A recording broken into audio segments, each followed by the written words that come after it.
Brightest Blessings, this is Raven, and today I promised I would show my second volume of my Kitchen Witch Books of Shadows. This one mostly talks about canning foods, how to dry them, storage and all that sort of thing, because back in 2020 obviously we had COVID and everything else, and although I had some of this information, I didn't have quite as much as what I currently have, and going out to the shops and things was becoming a bit more difficult. So I wanted to learn how to store things long term that I could do at home as we used to do in the good old days. So we're just going to have a little flip through. I will try and be relatively slow so that you can pause and take screenshots if you'd like to. So this is the same sort of style as I normally do, with flips and flaps and various bits of different paper. I've got some recipes in this little envelope.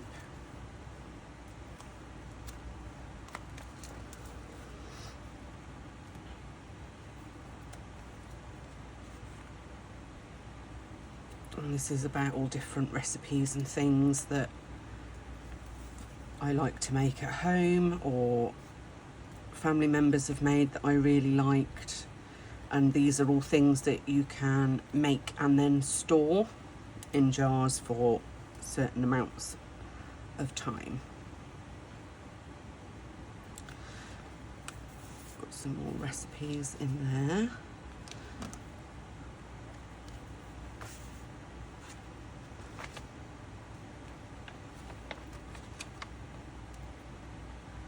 Here I'm talking about canning fruits and vegetables. I'm sorry if you can hear the fan in the background, but as many of you probably know, the UK is very warm at the moment, at least for us anyway. So I can't cope without the fan on, unfortunately, at the moment. This is talking about homemade beauty products that we can keep for longer periods of time, and then the medicinal pantry.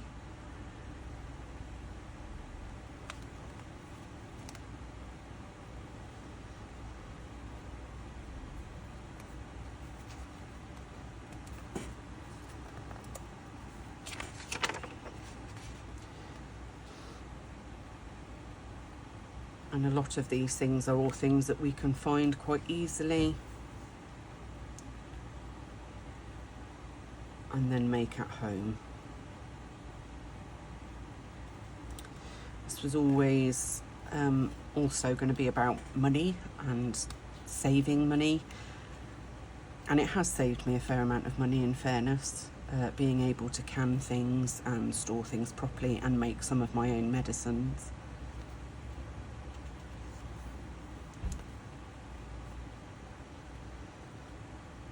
This is talking about different tinctures.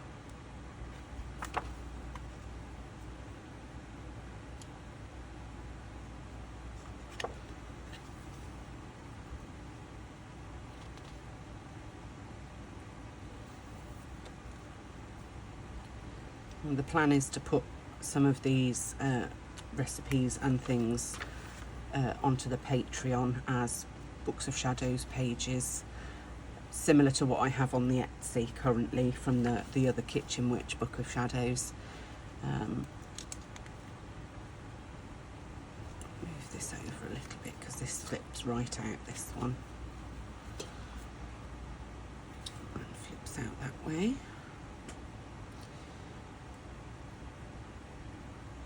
And having flips and things like that, I find makes more sense to be able to then fit more information into my books.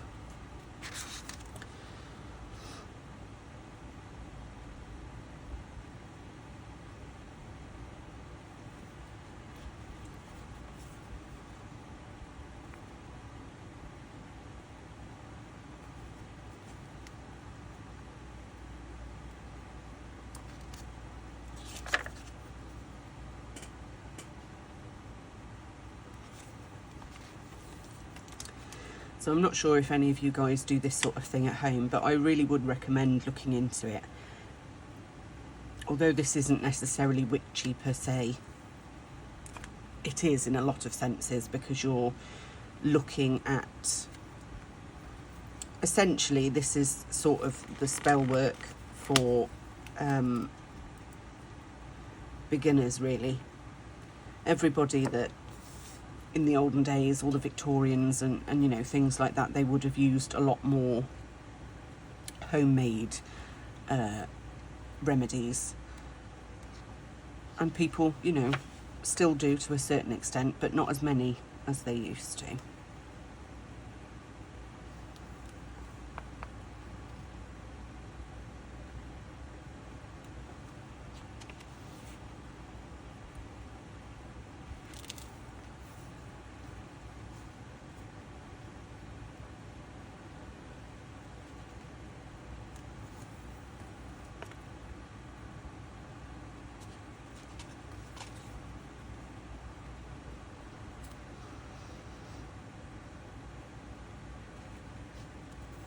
This willow bark aspirin is really, really good. Unfortunately, I can't take it because I'm allergic to aspirin, but I have made it for other family members and it works wonders. I use this magnesium lotion a lot as well for my fibromyalgia. It really does help, especially when it comes to sort of my mood and being able to sleep and my muscles and things like that. The magnesium lotion really does help.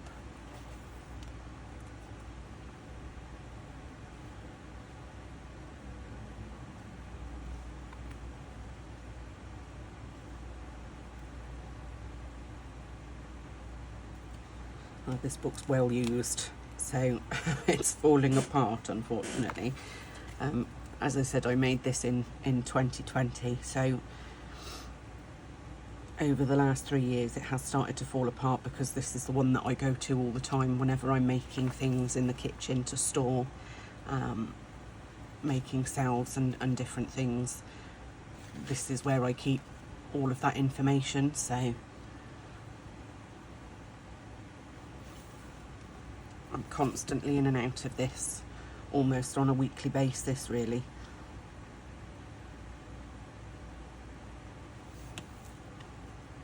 And a lot of these recipes, I know somebody's going to ask, where did I get all these recipes?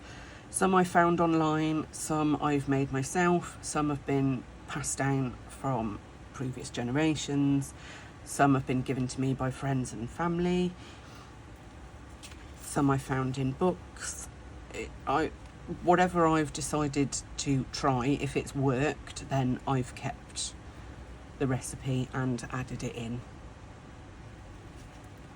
This antiseptic mouthwash is fantastic. I used to suffer an awful lot with having really, really, really terrible cysts inside my mouth, and this antiseptic herbal mouthwash has been fantastic with helping with that.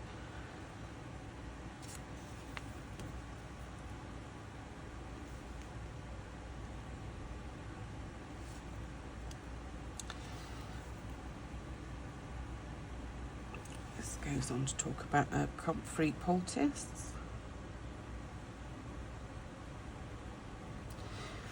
So I find a lot of this is helping us get back to, you know, nature and knowing what we're putting into our bodies. Quite often we'll go to the doctor and get some medication, and by all means please continue to still do that, but when it's for things like coughs and colds or muscle pain and things like that, I think it's important to try these sort of home remedies before putting other chemicals in our bodies.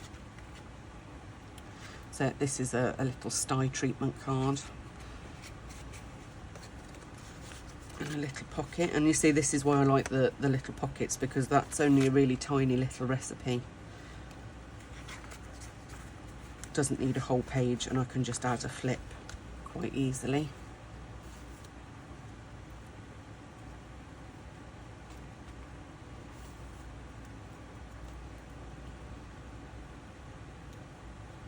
Tea tree knit treatment. This is one that I've used on my girls in the past.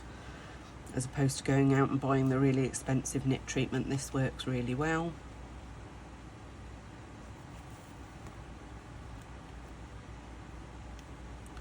homemade calamine lotion when my daughter was 3. She had really bad chicken pox. They were like even inside her eyelids, and it was horrendous for her, bless her, but this homemade calamine lotion did wonders.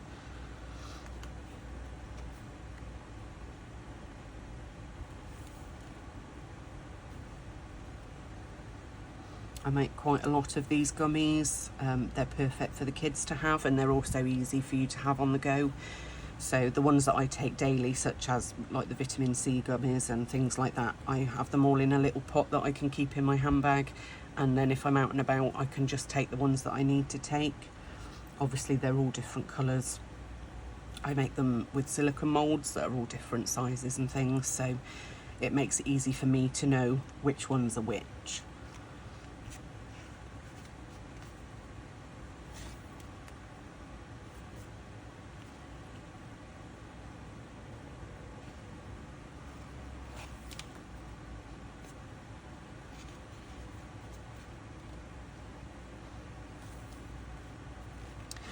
This is the last one in here. The rest of the pages are blank and ready to be added to.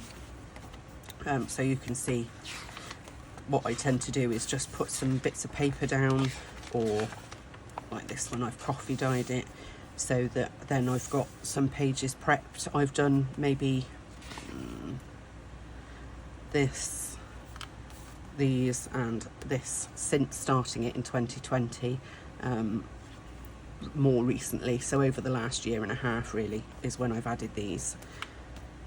All of the others have come from other books that I had, notebooks and things